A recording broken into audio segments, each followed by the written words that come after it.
అందరికీ నమస్తే. రేవంత్ రెడ్డి తన మనసులో మాటలు చెప్పగానే చెప్పేసిండు. అంటే ఆయన 2034 వరకు నేను ముఖ్యమంత్రిని ఉంటా, 10 సంవత్సరాలు మాకు అధికారం వస్తుంది, చంద్రబాబు లాగా, వైఎస్ రాజశేఖర్ లాగా, కేసీఆర్ లాగా మేము 2034 దాకా మేము అధికారంలో ఉంటాం, మళ్ళీ మా గవర్నమెంట్ వస్తా అని మాట్లాడింది కదా. కానీ అది వాళ్ళను వీళ్ళను బెదిరించడానికి మాట్లాడుతున్నారు. కానీ వాస్తవం ఏందో ఆయన్ని ఒప్పుకున్నాడు. ఆయన ఒక ప్రైవేట్ హాస్పిటల్ ఓపెనింగ్ పోయిండు. ప్రైవేట్ హాస్పిటల్ ఓపెనింగ్లో ఒక వీడియో బయటకు వచ్చింది. ఆ వీడియో చూసిన తర్వాత ఆయన మాటలను బట్టి అర్థమైంది ఆయన మళ్ళీ సీఎం కాలేను, నేనేం చేసినా ఫస్ట్ టర్మ్లోనే చేసుకోవాలి. ఫస్ట్ టర్మ్ అంటే 2028 డిసెంబర్ వరకు చేసుకోవాలన్న విషయాన్ని బయట పెట్టేసిన ఆయన. సరే, ముందైతే సబ్స్క్రైబ్ చేయండి, షేర్ కూడా చేయండి, తర్వాత వీడియో కూడా వినండి. థర్డ్ జనరేషన్ ఉపాసన కూడా she is contributing like anything. She is trying to build this Apollo hospitals. నేను డిసెంబర్ 23లో పొజిషన్ తీసుకున్న. డిసెంబర్ 28 వరకు ఫస్ట్ టర్మ్ ఆఫ్ చీఫ్ మినిస్టర్గా ఉంటా. సో ఆ ఫస్ట్ టర్మ్లోనే మీరు 100th హాస్పిటల్ స్టార్ట్ చేసి ఆ ఇనాగరేషన్కు నన్ను పిలవాలని. So I'm fixing. అర్థమైంది కదా. డిసెంబర్ 3, 2028 అంతవరకు నేను ఫస్ట్ టర్మ్ సీఎంగా ఉంటా, మళ్ళీ సీఎం అయ్యేది నమ్మకం లేదు. దాని అర్థం అదే. ఎవరైనా కూడా ఆయన మళ్ళీ ముఖ్యమంత్రి అయ్యేది ఉంటే 2034 దాకా చెప్పేవాడు కదా. 2034 వరకు నేను ముఖ్యమంత్రిగా ఉంటా, మీరు అప్పటి వరకు ఇంకా ఈయన హాస్పిటల్స్ కట్టరంటే చెప్పొచ్చు కదా. ఆయన ఫస్ట్ టర్మ్ వరకు ఆయన గ్యారంటీ ఉంది. ఆయన ఎవరు దించేతో లేడు. ఇప్పుడు ఆయనకి ఎవరు పెద్దగా పోటీ ఏం లేదు. ఆ పొంగులేటి శ్రీనివాసరెడ్డి అప్పుడప్పుడు వస్తుంది తప్ప మిగతా వాళ్ళు ఎవరేం పోటీ పడతలేరు. హైకమాండ్ను దువ్వేసిండు, కమ్మేసిండు, ఏమో ఒకటి అయింది. హైకమాండ్ ఇప్పుడు ఏం చేసే పరిస్థితిలో లేరు. వాళ్ళు వాళ్ళ మొత్తం వాళ్ళ బ్లడ్ పోయింది, వాళ్ళ నరాలంతా వీక్నెస్ అయిపోయినాయి హైకమాండ్కి. ఏ రాష్ట్రంలో గవర్నమెంట్ లేదు, మళ్ళీ గవర్నమెంట్ ఏడ వచ్చే అవకాశం కనబడతలేదు. ఆ కేరళ ఏమవుతుందో తెలుస్తలేదు. ఇక ఇప్పుడు రేవంత్ రెడ్డి ఏం చెప్తే అది రాహుల్ గాంధీ వింటున్నాడు, ప్రియాంక గాంధీ వింటుంది. వాళ్ళకి అసలు దేవుడు అయిపోయిండు డబ్బుల విషయంలో. కానీ డబ్బుల విషయంలోనే వాళ్ళ కరెంటు బిల్లు కూడా, ఏసీసీ ఆఫీస్ కరెంటు బిల్లు కూడా రేవంత్ రెడ్డి కట్టాల్సిన సిచ్యువేషన్ వచ్చింది. కాబట్టి ఇప్పుడు చూస్తలేమా ఎలక్షన్స్లో హెలికాప్టర్ మొత్తం ఇక్కడ హెలికాప్టరే వాడుతున్నారు, తెలంగాణ హెలికాప్టర్ వాడుతున్నారు. ప్లస్ డబ్బులు ఇక్కడ నుంచే డబ్బుల మూటలు పోతున్నాయని అందరూ మాట్లాడుతున్నారు ఓపెన్గానే. ఇక అందుకే ఆయన ఈ సెషన్ వరకు నాకేం డిస్టర్బెన్స్ లేదు అనుకుంటున్నాడు ఆయన. నెక్స్ట్ అసలు గవర్నమెంటే వచ్చేది లేదు. ఒకవేళ గవర్నమెంట్ వస్తే అప్పుడు కూడా దువ్వేస్తారు, కానీ ఆ నమ్మకం లేదు కదా, గవర్నమెంట్ వస్తుందని లేదు. ఇప్పుడు అందరికీ తెలుసు అసలు రేవంత్ రెడ్డి నేను 2034 దాకా ముఖ్యమంత్రిగా ఉంటా, 2034 వరకు నేనే అన్నప్పుడల్లా జనాల్లో జరుగుతున్న చర్చ ఏంది, ఎట్లొస్తారు ఈయన, ఎట్లయితాడు, ఏంది, ఎందుకు మాట్లాడుతుండేది, అసలు ఎట్లా మనం జనం ఓట్లేస్తేనే కదా కాంగ్రెస్ గవర్నమెంట్ వచ్చేది. కాంగ్రెస్ గవర్నమెంట్ వస్తే మళ్ళీ హైకమాండ్ డిసైడ్ చేసేది ఈయన ముఖ్యమంత్రి అవుతాడా కాదా అని. అసలు కాంగ్రెస్ గవర్నమెంటే రానప్పుడు ఈయన మళ్ళీ ముఖ్యమంత్రి ఎట్లయితాడు.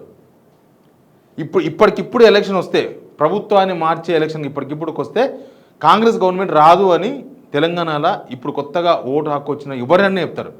ఇక సీనియర్ అవసరం లేదు. మనకు పెన్షన్లు ఇవ్వలేని, పెన్షన్ రాని ముసలోళ్ళో, లేకపోతే ఫీజు రియంబర్స్మెంట్ కానీ యువతనో కాదు, ఇవ్వనన్న తెలంగాణలో ఏం జరుగుతుందో చిన్న చిన్న పిల్లలు కూడా అర్థమైపోయింది. చిన్న చిన్న పిల్లలు కూడా చెప్పేస్తున్నారు. మొన్న ఒక దగ్గర ఒక స్కూల్లో ఇది ఎలక్షన్ అయింది, చిన్న ఎలక్షన్ జరిగిందని. చిన్న ఎలక్షన్ జరిగితే మనకు తెలిసిన అమ్మాయి ఓడిపోయింది. అమ్మాయి అబ్బాయి ప్రెసిడెంట్ వైస్ ప్రెసిడెంట్ దాంట్లో ఓడిపోతే ఎందుకు ఓడిపోయినామని అడిగినాడు వాళ్ళ ఫాదర్. అడిగితే ఆ అమ్మాయి 8th క్లాస్ అమ్మాయి చెప్తుందంట, అవతల నాకు కాంపిటేటర్ ఎవరైతే ఉన్నారో వాళ్ళు రేవంత్ రెడ్డి లాగా అమలుగానే హామీలు ఇచ్చిందని చెప్పిందట. ఏమని అర్థం చేసుకోవాలి అంటే రేవంత్ రెడ్డి ఏం చేసిండో 8th క్లాస్ వాళ్ళకు కూడా అర్థమైంది. అందుకే ఆయన మళ్ళీ గవర్నమెంట్ రాదు, ఆ విషయం క్లియర్గా అర్థమైంది. మరి ఇప్పుడు మున్సిపల్ ఎలక్షన్స్లో ఓటేసారు, సర్పంచ్ ఎలక్షన్స్లో ఓటేసారు కదా అంటే ఈ చిన్న చిన్న ఎలక్షన్స్లో నడుస్తుంది. ఆయనతో అవి కూడా ఎక్కువ రావాలి, తక్కువ వచ్చినాయి యాక్చువల్గా. కానీ రేవంత్ రెడ్డి మాటలు బట్టి చూసిన తర్వాత ఆయన మళ్ళీ ముఖ్యమంత్రి అయ్యేది, మళ్ళీ అసలు గవర్నమెంట్ వచ్చేదే కష్టం అనేది ఆయనకు అర్థమైంది. పాలిటిక్స్ అని చూస్తున్నారు కదా, కేసీఆర్ బయటకు వచ్చిన తర్వాతనో రాకముందో, లేకపోతే ఆయన ప్రభుత్వం మీద ఉన్న వ్యతిరేకతనో, కోఆర్డినేషనో, తెలంగాణ ప్రజలు ఏం మాట్లాడుతున్నారో పొట్టు తెలంగాణ ప్రజలు ఇంతగానం ఏ ముఖ్యమంత్రిని తిట్టలే. అసలు నేను తిట్టకూడదని కోరుకుంటా, బట్ తిడుతున్నారు అట్లా జనం. ఎంత అసహనం ఉంటే జనం అంత బూతులు ముఖ్యమంత్రి మీద తిడతారు. వాళ్ళు ఎంత కోపం ఉంటే, ఈ గవర్నమెంట్ మీద ఎంత కసి ఉంటే తిడతారు ముఖ్యమంత్రిని. కసే. అంతకుముందు కేసీఆర్ మీద కూడా వ్యతిరేకత చూపించారు కానీ తిట్టలే కేసీఆర్ను. కానీ ఇప్పుడు తిడుతున్నారు, పొట్టు తిడుతున్నారు, అసలు మామూలుగా కాదు. ఆ ప్రేమతో తిడతలేరు. రేవంత్ రెడ్డి అర్థం చేసుకోవాలి. నేను కేసులు పెడుతున్నానా తిడితే అన్నాడు. ప్రేమతో కాదు వాళ్ళు తిడుతున్నది, ప్రేమతో కూడా తిడతారు అప్పుడప్పుడు, కానీ ఇది ప్రేమతో తిడుతున్న తిట్లు కావు. ఇవి కోపంతో, కసితో, అసంతృప్తితో మేమేం చేయలేకపోతున్నాం, మా చేతిలో ఏం లేకుండా పోయింది, ఒక్కసారి ఓటు వేసేసినాం, ఇంకా భరించాల్సిందే ఆయన కోపంతో మాట్లాడుతున్నారు జనం. అట్లాంటప్పుడు మళ్ళీ ముఖ్యమంత్రి ఎట్లయిస్తుంది గవర్నమెంట్? అది ఆయనకు అర్థమయ్యే మాట్లాడిండు. మనం బయటికి తోపులం అనుకోవచ్చు, కానీ ఏదైనా గట్టిగా సౌండ్ వస్తే జల్లు అంటది పానం. అది ఒరిజినల్ నీ ఒరిజినల్ అదే, ఆ జల్లు అనేదే. ఆయనకి ఇప్పుడు గుండె జల్లు అంటుంది రేవంత్ రెడ్డికి, అందుకే అట్లా మాట్లాడుతుండేమో అనిపిస్తుంది. కానీ ఆయన మాట్లాడిన మాటలు చూసిన కంటిన్యూస్గా అపోలో హాస్పిటల్ 100వ హాస్పిటల్, ఆయన చేసిన పనులే ఆయన ఫ్యూచర్ డిసైడ్ చేస్తాయి. అపోలో హాస్పిటల్ 100వ హాస్పిటల్ అంట, ఈయన పోయి ఇనాగ్రేషన్ చేస్తారంట. ఇట్లాంటి పనులు చేస్తే మళ్ళీ ముఖ్యమంత్రి అవుతారా? గవర్నమెంట్ హాస్పిటల్ ఓపెన్ చేయలేదు రేవంత్ రెడ్డి ఇప్పటిదాకా. ఒక చిన్న క్లినిక్ కూడా ఓపెన్ చేయలేదు. కనీసం గవర్నమెంట్ హాస్పిటల్లో ఒక కొత్త వార్డు కూడా ఓపెన్ చేయలేదు. కొత్త వార్డు గాంధీలోనో, నిమ్స్లోనో, జిల్లా హాస్పిటల్స్ మస్తు ఉన్నాయి మన దగ్గర. ఒక్క వార్డు కాదు కదా, ఒక చిన్న మెడికల్ షాప్ కూడా ఓపెన్ చేయలేదు. కానీ ప్రైవేట్ హాస్పిటల్స్ ఓపెనింగ్ పోయి వాళ్ళని ఎంకరేజ్ చేస్తున్నాడు. మెడికవర్ హాస్పిటల్స్ వరంగల్, తర్వాత హైటెక్ సిటీ, గచ్చిబౌలి, ఈ 2.5 సంవత్సరాల్లో ఈయన ఈ 3 హాస్పిటల్స్ ఓపెన్ చేసిండు. స్కూల్ ఓపెన్ చేసిండు ఏవిఎన్ రెడ్డి వాళ్ళది. ఇక ఇట్లా ఓపెన్ చేసినాక గవర్నమెంట్ హాస్పిటల్స్ ఏడు నడుస్తాయి? గవర్నమెంట్ హాస్పిటల్స్కి ఎవరు పోతారు? మీరే ప్రైవేట్ హాస్పిటల్స్కి పోయి, మీరే ప్రైవేట్ స్కూల్స్కి పోయి ఓపెన్ చేస్తే, సినిమా వాళ్ళకంటే వాళ్ళు పైసలు తీసుకొని వచ్చి ఆ శారీ షాప్స్ లేకపోతే బంగారం షాపులు ఓపెన్ చేస్తారు. ముఖ్యమంత్రికి ఏం కర్మ ఈ ప్రైవేట్ హాస్పిటల్స్ ఓపెన్ చేయడానికి? ఏం అవసరం ఉంది? అడిగి పోయినా కూడా ఆయన మాట్లాడాల్సి వస్తే ఏం మాట్లాడాలి? మీ హాస్పిటల్ కదా, మా హాస్పిటల్స్ మేము బాగా చేస్తున్నాం, డెవలప్మెంట్ చేస్తున్నాము, మా జనమంతా అక్కడికే రావాలి అని కోరుకోవాలి ఆయన. ఒక ముఖ్యమంత్రిగా, ఒక స్టేట్స్మెన్గా అది మాట్లాడాలి. స్టేట్స్మెన్ అంటే మన తెలంగాణకు పెద్దగా అది మాట్లాడాలి.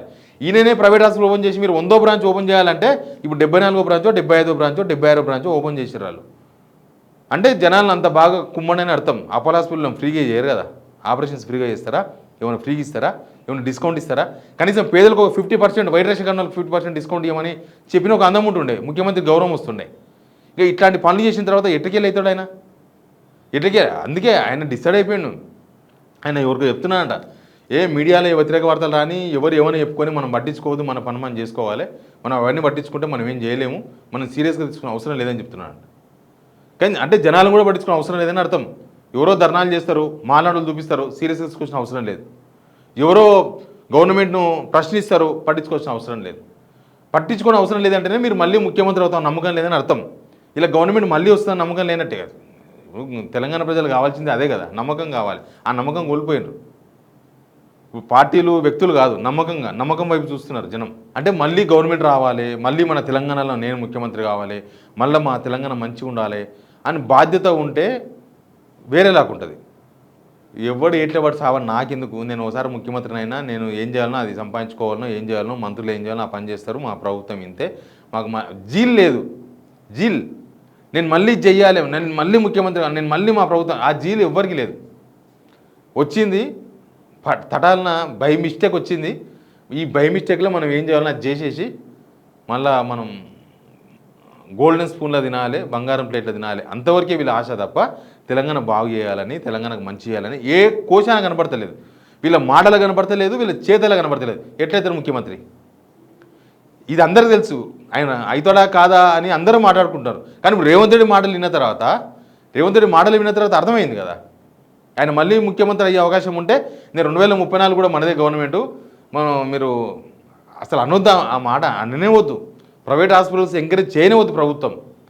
ఆయన ప్రజల ఓట్లేస్తే ముఖ్యమంత్రి, ఆయన పేదల ఓట్లేస్తే ముఖ్యమంత్రి. ఆయన పేదల కోసం పనిచేయాలి కానీ కార్పొరేట్ల కోసం పనిచేస్తాడా?